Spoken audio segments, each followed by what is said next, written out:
Bien, donc moi je vais vous présenter non pas les 20 années passées, mais les 6 à venir, dans un contexte très particulier, puisque nous sommes, comme vous le savez, à la veille d'une nouvelle période de contractualisation, de planification, et qu'il y a des éléments majeurs, nouveaux, par rapport aux périodes précédentes. Donc, en résumé, on peut constater déjà qu'on a apprécié ces dernières années le retour de la région et ensuite de l'État dans les rangs de Sigeler et de leur soutien, qui s'est manifesté notamment par une invitation très en amont l'année dernière à participer à l'élaboration de la stratégie 3S, donc la stratégie d'innovation. Cela a abouti, après plusieurs ateliers de travail, à l'inscription de deux actions qui sont donc dans la stratégie 3S qui concernent l'information géographique, l'une sur l'infrastructure de données géographiques et la seconde sur la pérennisation des données, en partenariat d'ailleurs avec Géosud pour la partie images satellitaires. Autre fait marquant, au-delà des partenariats financiers que l'on a montés depuis maintenant 20 ans, on a multiplié ces derniers temps, et on est en train de les multiplier encore, les partenariats. D'abord avec l'IGN sur l'orthophoto et sur le référentiel adresse, j'en parlerai un petit peu plus tard. Ensuite avec les plateformes voisines, notamment le CRIJ et la PEM pour les Pyrénées. Avec Géosud, qui gère donc toute l'image satellite et qui va faire l'acquisition cette année d'une antenne de réception. Donc on aura toute la chaîne de traitement de l'acquisition des données jusqu'à la diffusion, ce qui est quand même une spécificité du Languedoc. Et puis, on a gardé toujours les mêmes valeurs, et surtout, on a toujours gardé le même point de départ, qui est le besoin utilisateur. Donc on fait régulièrement, en gros tous les 3 ans, des enquêtes utilisateurs, et les programmes que l'on élabore sont élaborés à partir de vos besoins. Enfin, depuis maintenant 1 an, la nouvelle IDG est opérationnelle, elle tourne à haut rendement. Vous y avez largement contribué, il y a beaucoup de données qui sont partagées dans cette IDG, beaucoup d'informations aussi, et il faut capitaliser en développant de nouveaux services au fur et à mesure des besoins qui sont identifiés. Et puis enfin, dans le cadre de la stratégie 3S, on a élaboré un programme d'action, un programme très opérationnel, qui présente des projets qui sont cohérents, qui correspondent à vos besoins, et qui sont complémentaires les uns par rapport aux autres, et dans la continuité des actions qu'on avait engagées précédemment. Donc pour finir, en gros, en conclusion, je dirais qu'on est vraiment à un virage, où Sigeler est en train d'être institutionnalisé, et que les projets que l'on a présentés vont structurer vraiment les 6 ans à venir. Alors ce programme qui a été élaboré, on l'a baptisé TIGRE, parce que c'est le programme transversal d'information géographique régionale et équitable. Alors comme c'est un vaste programme, et qu'on a beaucoup de temps devant nous, j'ai décidé de faire appel, parce qu'en plus de ça, François, ça me réserve toujours soit l'hypoglycémie, soit la digestion. Donc, j'ai décidé de faire appel à un personnage célèbre pour m'aider, et vous trouverez donc les 12 actions dans l'image suivante. Ce qui explique, pour les plus curieux, que vous ayez un questionnaire un petit peu bizarre dans vos dossiers, puisque la présentation sera étayée de plusieurs images et qu'il vous faudra identifier à la fois l'album de référence, mais aussi le thème abordé. Donc la sélection se fera sur les albums identifiés et les sujets abordés départageront les éventuels ex-aequo. Donc ma présentation va être en 3 parties. Le chapitre 1, c'est consolider les référentiels existants. On a mis en place depuis plusieurs années des référentiels, et il est absolument impératif de les maintenir et de les mettre à jour. Le premier, on en a beaucoup parlé, c'est l'orthophoto, c'est du big data, c'est du lourd, c'est 19 Tera de données, et en plus de ça, c'est une première en France. Première en France d'abord parce que c'est la première orthorégionale à 20 cm sur 5 départements. C'est une première enfance parce qu'on va avoir pour la première fois une maquette 3D avec cette résolution et un modèle de numérique de terrain haute résolution. Et c'est à tel point une référence que le CNIJ m'a demandé de faire un retour sur cette opération lors de la prochaine commission animation territoriale qui aura lieu mercredi ou jeudi prochain. Il est bien évident que l'on va entreprendre de nouvelles missions pour mettre à jour ces orthophotos. Le rythme de mise à jour que vous avez identifié dans les enquêtes utilisateurs, il est de 3 ans. Ça veut dire une nouvelle prise de vue en 2015 et une nouvelle prise de vue en 2018. Ces prises de vue, on les adaptera en fonction des nouvelles technologies. Il y a des projets qui sont en train de démarrer avec des multicaméras qui permettent de photographier en même temps les façades des bâtiments et de les recoller automatiquement sur le modèle numérique de terrain. Donc c'est un produit qui va évoluer. Et bien sûr, on capitalisera les expériences à chaque fois, notamment en termes de spécifications techniques, d'évolution technique, etc. Donc, c'est un produit qui, pour la première fois, est homogène sur l'ensemble du Languedoc-Roussillon. La moindre petite commune dispose des mêmes données qu'une grande ville. Et donc, il contribue à la fois au respect de l'équité territoriale et à la réduction de la fracture numérique. Point suivant, j'ai regroupé les projets d'occupation du sol et de BD Sol.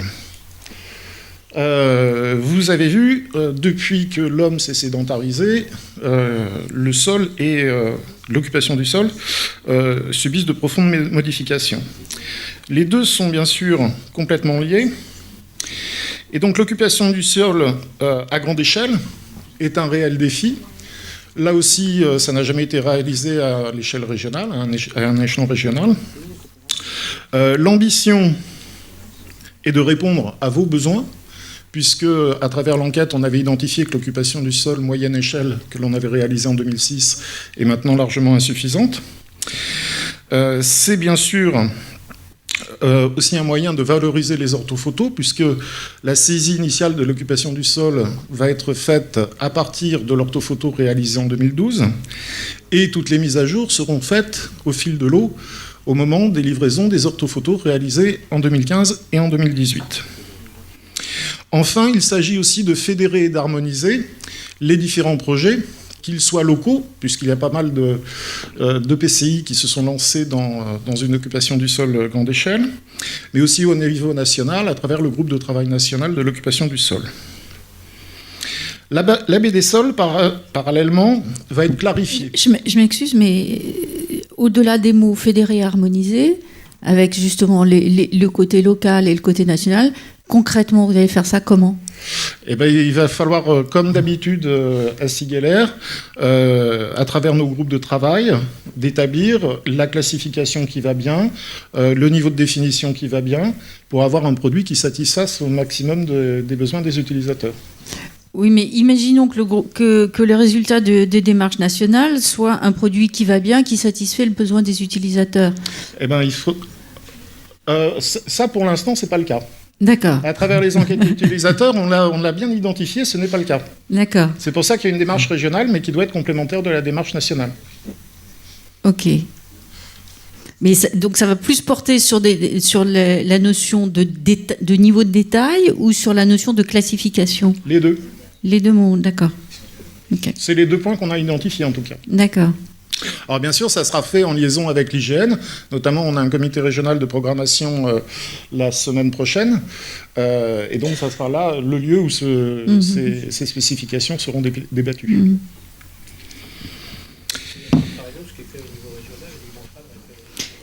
Voilà. Donc, je reprends. Et à contrario, ce qui est fait au niveau régional alimentera... Si on peut voir le micro, parce que dans ça, il va y avoir de la perte en ligne. je veux dire, la France est un pays qui est très divers, avec des besoins très divers. Pour autant, c'est pas un État fédéral.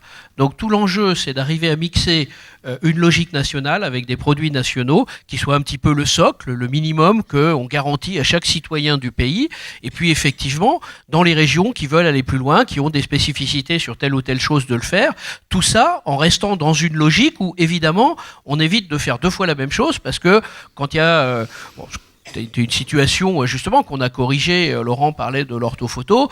C'est sûr que quand sur le même territoire vous aviez lundi un avion payé par vos impôts locaux qui passait pour prendre des photos, et le mardi un autre avion payé par vos impôts nationaux qui passait prendre des photos peut-être un petit peu différentes, mais enfin l'un dans l'autre, ça n'avait pas de sens. Donc justement ce qu'on essaye de faire avec les plateformes régionales, et c'est tout l'enjeu, c'est d'arriver à faire ça. C'est pas l'un ou l'autre, c'est les deux, et en s'arrangeant pour que ça s'emboîte et pour qu'on fasse pas deux fois le travail. Alors je rappelle qu'on a déjà expérimenté cette méthode sur l'orthophoto, puisque l'orthophoto, on la voulait de grande qualité, et l'IGN en a assuré la recette et le contrôle qualité avec beaucoup de travail et beaucoup d'investissement. Et cette orthophoto va être utilisée par l'IGN pour faire la BD ortho. Donc on a déjà cette expérience-là, et on procédera de même pour l'occupation du sol. Alors la BD sol, elle est bien sûr indissociable de l'occupation du sol. L'occupation du sol, ça sert par exemple à mesurer l'artificialisation des sols. La baie des sols, elle va un peu plus loin, elle permet de voir si on consomme les terres arables ou si on construit sur des terres plus pauvres. Donc l'utilisation de l'un et de l'autre est forcément conjointe pour prendre les bonnes décisions. Donc cette baie des sols, nous avons donc un thésard qui travaille dessus depuis 2 ans. Son objectif est d'élaborer des spécifications qui soient plus claires, plus simples, afin de diversifier les usages, parce que cette baie des sols était très technique et réservée à, à des utilisateurs experts. Donc l'objectif est vraiment de faire un produit qui soit beaucoup plus accessible et donc de déployer ces usages. À noter quand même que cette baie des sols, là aussi, elle se fait en liaison avec le groupe de travail national, elle est pilotée avec l'INRA, et elle entre dans le cadre du projet mondial Global Soil Map. Donc on est vraiment là aussi dans des bases de données qui sont très normalisées et qui vont permettre donc de mieux anticiper les évolutions du territoire. Troisième référentiel à pérenniser, c'est le référentiel adresse. Donc, l'année passée a été une phase de test. Ah, pardon. Alors, l'objectif n'est pas d'être sûr que ce référentiel adresse vous permettra de ne pas vous perdre. Il y aura toujours des endroits où vous vous perdrez. Ce référentiel adresse, c'est un projet atypique, puisque c'est le seul projet où on n'a pas respecté nos règles habituelles, à savoir que depuis ses débuts, Sigaler, lorsqu'il fait faire un produit géographique, il le fait sur l'ensemble du territoire du Languedoc-Roussillon pour justement respecter cette équité territoriale. Manifestement, pour l'enrichissement de l'adresse, c'était impossible, trop ambitieux. Donc nous avons commencé avec une douzaine de communes pilotes. C'est un partenariat, là encore bien sûr, avec l'IGN, qui vise à associer les communes qui sont responsables des adresses pour enrichir les adresses. Le rôle de Sigaler est d'harmoniser ces adresses et de faire une première vérification, et le rôle de l'IGN est d'inclure toutes ces modifications, ces ajouts, ces suppressions dans sa BD adresse, qui est ensuite reversée à tous les acteurs publics. Donc on a un phénomène de saisie partagée et de feedback, d'amélioration en continu, qui permet d'améliorer en permanence le référentiel. Alors les cibles sont très très variées, puisque bien sûr, pour les acteurs publics, cette amélioration permettra de rendre plus performant le RIL ou le recensement de la population. Mais c'est aussi pour le secteur privé, bien sûr, une amélioration des données qui servent, par exemple, à toutes les applications GPS. Et puis enfin, pour tous les citoyens, en termes d'acheminement par la poste ou par tout livreur, une plus grande facilité d'accès à l'adresse.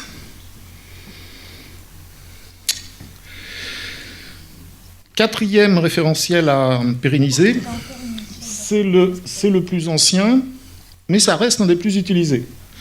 C'est tout ce qui est produit scanné IGN.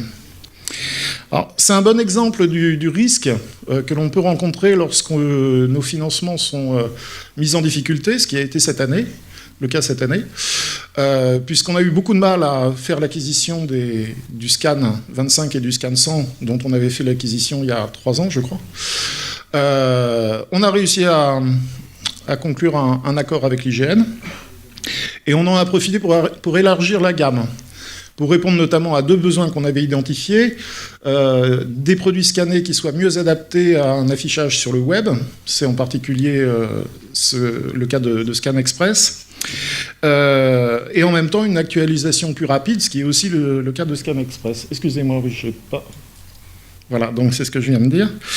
Et puis, bon, ce scan, c'est donc un produit qui est largement utilisé, qui ne coûte pas bien cher, surtout en acquisition mutualisée. On a le cas, par exemple, de l'EIPFM qui devait acheter une licence rien que pour ses besoins en carte DFCI.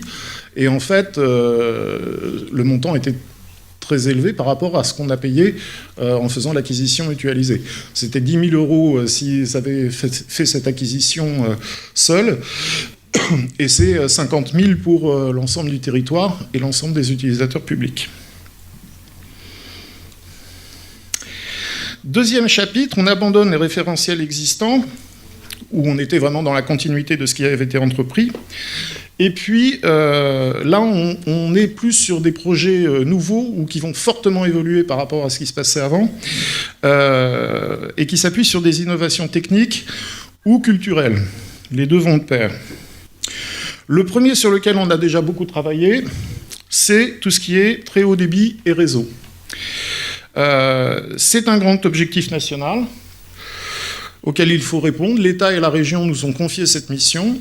Nous avons donc mis en place un SIG Télécom et en même temps un outil de suivi des travaux.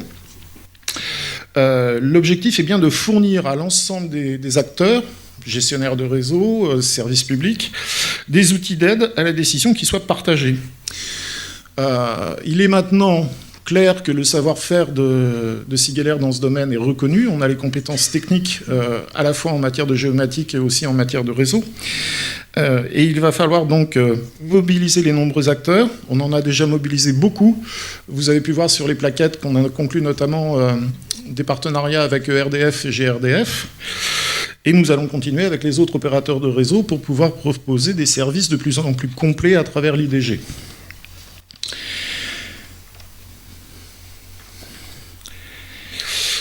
Dans ce domaine, il y a un lien à faire aussi avec la réforme des TDICT, et nous aurons là aussi un rôle à jouer pour aider les structures les plus fragiles à mettre en place les plans à grande échelle qui sont imposés par la législation en vigueur.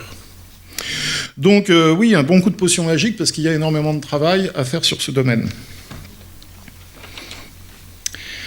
Deuxième innovation technologique, c'est tout ce qui concerne les images satellites. On est à un tournant, et c'est ce qui a justifié le rapprochement avec l'équipe ex-Géosud de Montpellier, sur l'utilisation des images satellites. Il y a un grand nombre de nouveaux capteurs qui ont été lancés récemment ou qui vont être lancés d'ici 2017, et qui présentent des gammes de résolution, de rythme de passage, et de couverture de zone, j'ai oublié le nom, de balayage, qui sont tout à fait complémentaires. Donc à chaque besoin, on peut trouver le satellite adapté. Sachant que cette image satellite, elle vient en complément des orthophotos triennales. C'est-à-dire que l'orthophoto reste le référentiel très très précis, mais avec un rythme de mise à jour un peu long, mais que toutes les mises à jour intermédiaires pourront être opérées à partir des images satellites selon le niveau de résolution et le rythme de passage désiré. Donc les objectifs communs avec Géosud et Afigéo, c'est surtout de développer, de déployer les usages, puisque ce qui va être... J'ai problème avec les textes. Puisque ce qui va être un frein, ce qui va constituer le frein essentiel au départ, c'est que depuis 20 ans, vous, utilisateurs, vous avez considéré que les images satellites n'étaient pas adaptées à vos besoins, parce que les niveaux de résolution étaient insuffisants, les rythmes de passage insuffisants aussi, ou très longs à programmer. Donc voilà, il va falloir expliquer, sensibiliser les différents utilisateurs pour faire des tests. Donc pour cela, on a décidé de se baser sur des cas très concrets, des expériences très concrètes. On a déjà fait un atelier basé sur tout ce qui était littoral, avec des simulations à partir d'outils qui permettent de suivre l'évolution du trait de côte, ou bien les petits fonds bathymétriques. Et donc on s'appuiera sur des cas concrets que l'on vous présentera pour vous convaincre de l'utilité et des usages potentiels de ces images satellites. La diapo suivante, je vais passer très vite dessus parce qu'on en a beaucoup parlé. Là, c'est un changement culturel, une innovation culturelle. C'est bien sûr la libération des données. J'ai pas grand-chose à ajouter à tout ce qui a été dit ce matin. C'est deux mondes qui se découvrent, on s'est bien découvert là, ces dernières années. Voilà, il va falloir continuer à travailler ensemble et à développer ces partenariats. La conclusion que je partage sur ce sujet avec les différents intervenants de ce matin, c'est que de toute façon, il n'y aura pas de retour en arrière. Et que donc, l'objectif, c'est aussi de créer de l'activité économique en libérant le maximum de données pour le secteur privé qui puisse développer de plus nombreuses applications. Enfin, dernière innovation due à l'IGN et à la DGI, c'est le cadastre unique. C'est une demande qui date de plus de 20 ans. Depuis que je fais ce métier, j'entends tout le monde le réclamer.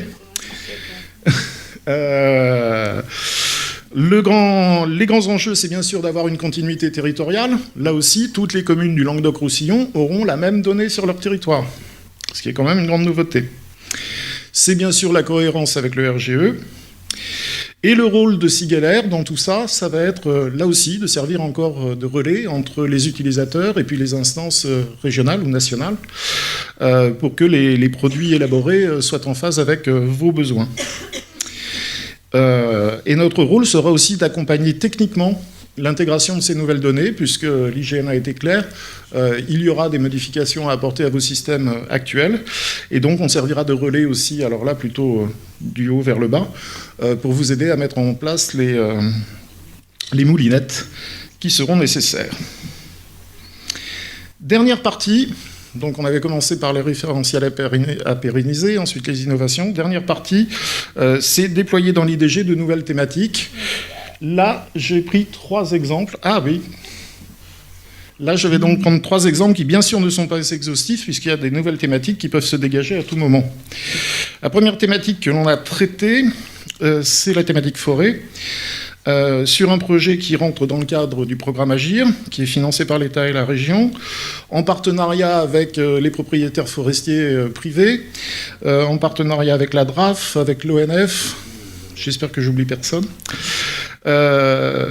qui ont retenu donc sur la partie outils informatiques, plateforme, de choisir Sigeler comme support de diffusion. Je fais une parenthèse.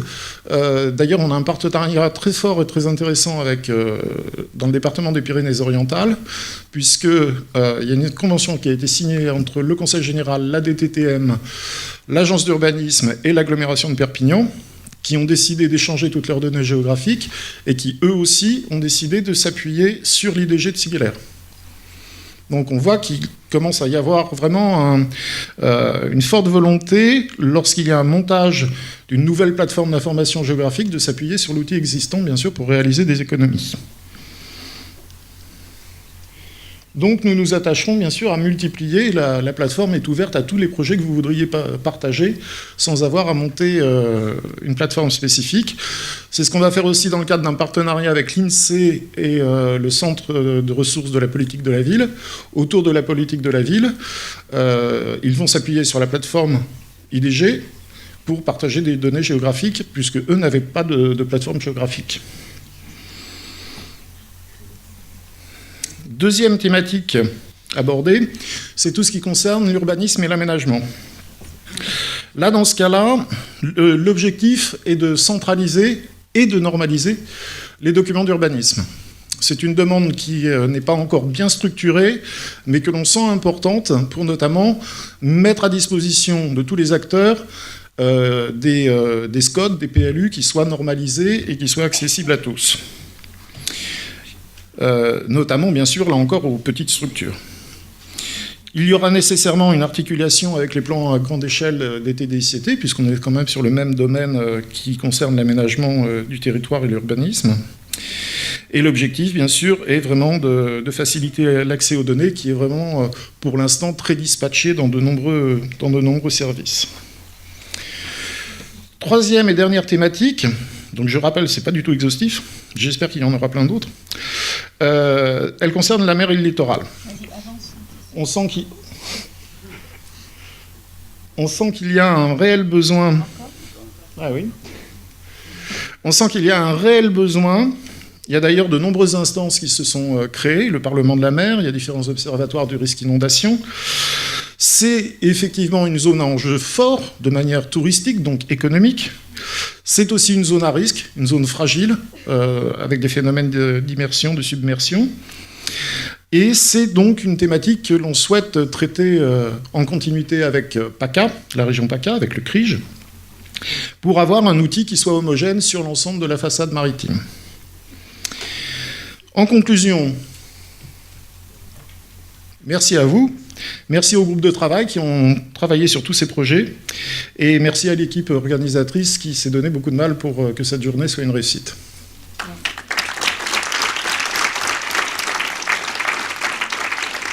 Je me tiendrai là lorsque vous allez ressortir pour que vous me rendiez vos copies. Et on gagne quoi? Ah, on gagne quoi? Qu'est-ce qu'on gagne? Ah bah j'ai bien réfléchi, je me suis dit que le gagnant forcément était quelqu'un qui aimait lire. Ouais. Donc ça sera un bon d'achat à la FNAC de 100 €. Oh, génial, génial. Et c'est là que ceux qui n'ont pas rempli leur bulletin commencent à le regretter. Alors, merci à tous. Est-ce qu'on prend quand même...